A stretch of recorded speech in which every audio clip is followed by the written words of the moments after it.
نحمده ونصلي على رسوله الكريم اما بعد۔ میرے محترم بزرگوں اور دوستوں، امید کرتا ہوں اللہ تبارک و تعالیٰ کے فضل و کرم سے سبھی احباب خیر و عافیت سے ہوں گے۔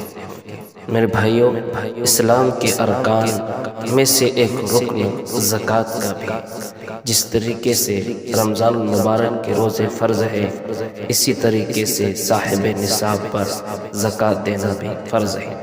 ہمارے پاس جو کچھ بھی مال دھن دولت ہے وہ سب اللہ تعالیٰ کا دیا ہوا ہے۔ ساری چیزوں کا اصل مالک وہی ہے، اسی نے اپنے رحم و کرم سے یہ نعمت استعمال کے لیے ہمیں عطا فرمائی ہے۔ اگر وہ ہم کو سارا مال اپنے راستے میں خرچ کرنے کا حکم دے دیتا تو بھی ہمیں کوئی اعتراض کا حق نہیں، مگر یہ اس کا کرم ہے کہ اس نے ایسی بات کا حکم نہیں دیا، بلکہ اپنے مال میں سے کچھ حصے کو خرچ کرنے کی ہدایت دی۔ زکوٰۃ کے طور پر مال کا 40واں حصہ ہی ادا کیا جاتا ہے۔ اللہ تعالیٰ کے راہ میں مال خرچ کرنے کی فضیلت بہت زیادہ ہے۔ اللہ تعالیٰ اس سے بہت خوش ہوتے ہیں اور بے شمار اجر و ثواب سے نوازے جاتے ہیں۔ اسی لیے پورے اہتمام اور پورے خوش دلی کے ساتھ زکوٰۃ ادا کرنے کی کوشش کریں۔ زکوٰۃ اسلام کا ایک اہم رکن ہے۔ زکوٰۃ اسلام کا تیسرا رکن ہے۔ بخاری شریف کی ایک روایت ہے، رسول اللہ صلی اللہ علیہ وسلم نے فرمایا، اسلام کی بنیاد 5 چیزوں پر رکھی گئی۔ پہلی چیز اس بات کی گواہی دینا کہ اللہ تعالیٰ کے علاوہ کوئی معبود نہیں اور محمد صلی اللہ علیہ وسلم اللہ تعالیٰ کے رسول ہیں۔ نمبر 2 نماز قائم کرنا۔ نمبر 3 زکوٰۃ دینا۔ نمبر 4 حج کرنا اور نمبر 5 رمضان کے روزے رکھنا۔ قرآن کریم میں 70 سے زائد جگہوں پر زکوٰۃ کا ذکر کیا ہے، مگر جہاں بھی اس کا تذکرہ کیا گیا ہے اس کے ساتھ ساتھ نماز کا بھی ضرور ذکر کیا گیا ہے۔ اس سے معلوم ہوتا ہے کہ اسلام میں نماز اور زکوٰۃ کا تقریباً ایک درجہ ہے۔ اسی وجہ سے حضرت عبداللہ بن مسعود رضی اللہ تعالیٰ عنہ فرماتے ہیں کہ ہمیں نماز قائم کرنے اور زکوٰۃ ادا کرنے کا حکم ہے۔ جو شخص زکوٰۃ ادا نہ کرے اس کی نماز بھی قبول نہیں۔ پچھلی امتوں کو بھی زکوٰۃ ادا کرنے کا حکم دیا گیا تھا۔ زکوٰۃ کے جو اہم ترین فائدے ہیں اسی کے پس نظر پچھلی امتوں کو بھی زکوٰۃ کے جو اہم ترین فائدے ہیں اسی کے پیش نظر پچھلی امتوں کو بھی دوسرے احکام کے ساتھ زکوٰۃ کی ادائیگی کا حکم دیا گیا۔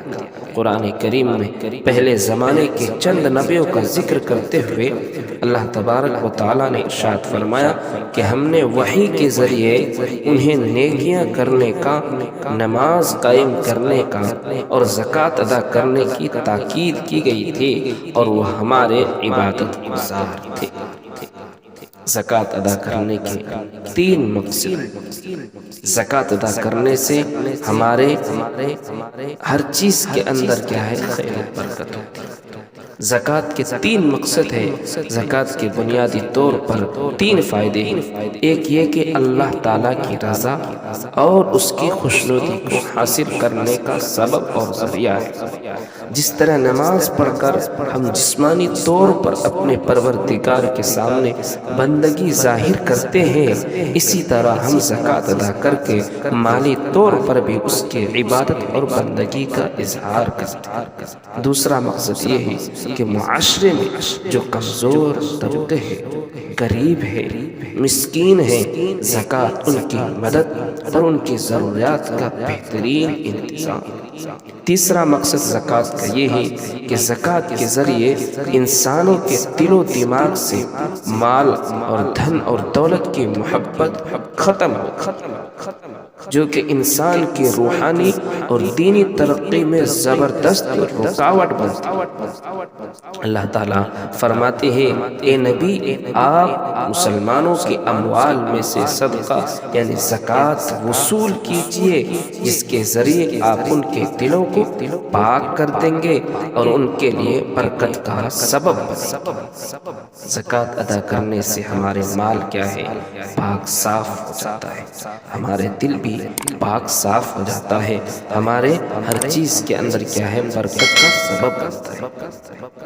حضرت عائشہ صدیقہ رضی اللہ تعالی عنہ فرماتی ہے کہ رسول اللہ صلی اللہ علیہ وسلم نے ارشاد فرمایا، زکوٰۃ کا مال جب دوسرے مالوں میں مل جائے گا تو اس کو تباہ اور برباد کر دے گا۔ اس کا مطلب یہ ہے کہ کسی آدمی پر زکوٰۃ واجب ہو اور پھر وہ زکوٰۃ ادا نہ کرے تو اس کی وجہ سے بے برکتی ہوگی اور باقی مال بھی تباہ ہو جائے گا۔ ایک دوسری حدیث میں آپ صلی اللہ علیہ وسلم نے ارشاد فرمایا، جو قوم بھی زکوٰۃ روک لیتی ہے، زکوٰۃ ادا نہیں کرتی ہے، اللہ تبارک و تعالی اس کو قحط میں مبتلا کر دیتے ہیں، بارشیں بند ہو جاتی ہیں اور لوگ دانے پانی کے محتاج ہو جاتے ہیں۔ زکوٰۃ نہ دینے والوں کو آخرت میں سخت عذاب دیا جائے گا۔ قرآن کریم میں اللہ تبارک و تعالیٰ ارشاد فرماتے ہیں، جو لوگ سونے اور چاندی کو جمع کر کے رکھتے ہیں اور اس کو اللہ تبارک و تعالیٰ کے راستے میں خرچ نہیں کرتے، یعنی مال کے حقوق ادا نہیں کرتے، اور مال کے حقوق میں اہم ترین حق زکوٰۃ کا ہے، ان کو دردناک عذاب کی خوشخبری سنا دو، جس دن اس دولت کو جہنم کی آگ میں تپایا جائے گا اور پھر اس سے ان لوگوں کی پیشانیوں کو، ان کی کروٹیں اور ان کی بیڑیاں داغی جائیں گی۔ ہمیں جو مال جمع کرتے ہیں، اگر ہمیں صاحب نصاب ہے اور ہم زکوٰۃ ادا نہیں کریں گے تو وہی مال، وہی دھن دولت کل قیامت کے دن جہنم کے اندر تپایا جائے گا، اور اس جہنم کے تپانے کے بعد ان آگوں سے ہماری پیشانیوں کو کیا ہے؟ داغا جائے گا اور کہا جائے گا کہ یہ ہے وہ خزانہ جو تم نے اپنے لیے جمع کیا تھا، اب چکھو اس خزانے کا مزہ جو تم جوڑ جوڑ کر کے رکھا کرتے تھے۔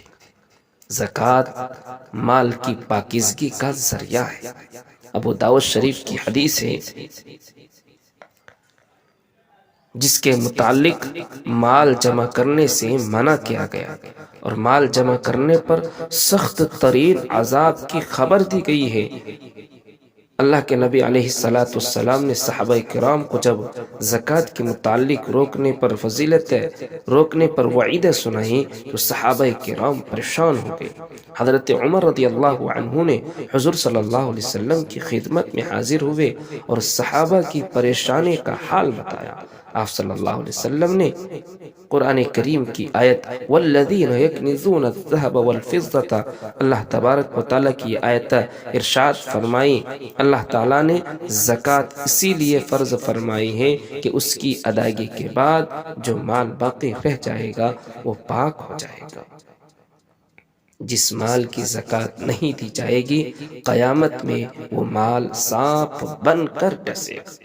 بخاری شریف کی روایت ہے، حضرت ابو ہریرہ رضی اللہ تعالی عنہ بیان کرتے ہیں کہ رسول اللہ صلی اللہ علیہ وسلم نے ارشاد فرمایا، اللہ تعالیٰ نے جس شخص کو مال و دولت عطا کیا پھر اس نے اس کی زکوٰۃ ادا نہیں کی تو وہ دولت قیامت کے دن اس آدمی کے سامنے ایسے زہریلے ناگ کی شکل میں آئے گی جس کے انتہا زہریلے ہونے کے سبب سر کے بال جھڑ گئے ہوں گے، اس کی آنکھوں کے اوپر 2 سفید نقطے ہوں گے، پھر وہ سانپ اس آدمی کے گلے میں لپیٹ دیا جائے گا اور وہ اس کی دونوں بائیں پکڑ کر اور کاٹے گا اور کہے گا، میں ہوں تیرا مال، میں ہوں تیرا خزانہ جو تو جمع کر کے رکھتا تھا۔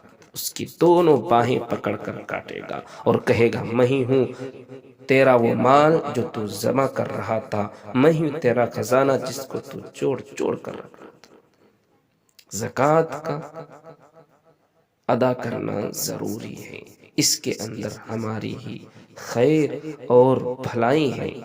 زکوٰۃ نکالنے کے اندر ہی ہماری خیر اور بھلائی ہے۔ زکوٰۃ ادا کریں گے، ہمارے کیا ہے دلوں کے اندر دنیاوی کی محبت، مال و دھن کی محبت کیا ہے ختم ہوگی، اور دین کی محبت پیدا ہوگی، دنیا کی محبت ختم ہوگی، دین کی طرف ہمارا دل مائل ہوگا، اس کی طرف ہمارا رجحان اور رغبت بڑھے گی، دین پر چلنا ہمارے لیے آسانیاں ہوگی۔ زکوٰۃ نکالنے سے ہمارے گھروں کے اندر ہر چیز کے اندر خیر و برکت ہوگی۔